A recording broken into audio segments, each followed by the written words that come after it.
January 10th, 1954.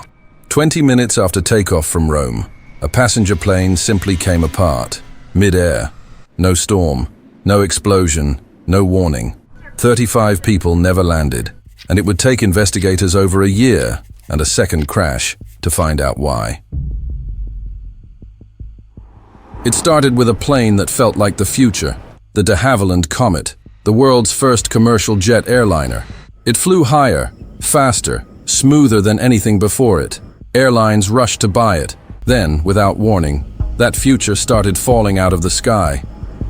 Investigators moved fast. Sabotage, a bomb, an engine fire. They checked everything, and after months of investigation, they announced their conclusion. The aircraft wasn't the problem. The Comet was cleared to fly again. Less than a month later, another Comet broke apart over Naples. Same aircraft, same kind of failure, no warning. Whatever was wrong with this airplane, it was still wrong. And this time, nobody was flying it again until they found out what. Engineers recovered wreckage from the sea. They rebuilt entire sections of the aircraft. They examined every crack, every rivet. But they still needed proof. So they built something extraordinary, a giant water tank, large enough to submerge an entire fuselage. Then they began simulating flight after flight, pressurizing the cabin, releasing the pressure. Again, again. Hundreds of cycles passed. Nothing. 1,000. Still nothing. 2,000. Then, at cycle 3057, the fuselage burst open. For the first time, engineers could watch exactly how the failure began. They discovered that tiny cracks had been forming where stress had been concentrating all along, around sharp-cornered openings, including the aircraft's windows. The answer had been there all along. It was simply too small to see. Here's where most people get the story wrong.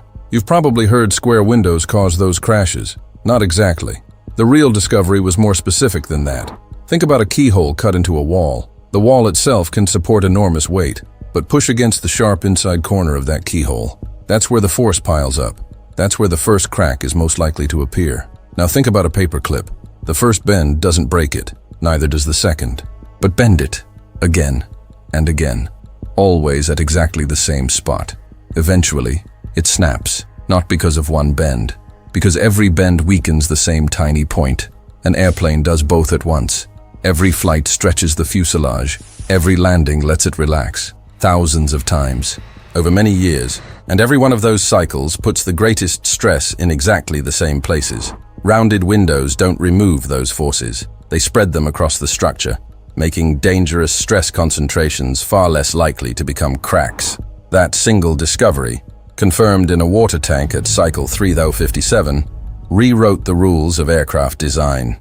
Today, almost every commercial airplane uses rounded windows. Not because they look better, because engineers spent more than a year making sure this would never happen the same way again. The next time you sit beside one, you're looking at one of aviation's greatest safety lessons, hidden in plain sight. But the Comet wouldn't be the last aircraft to teach engineers a lesson the hard way.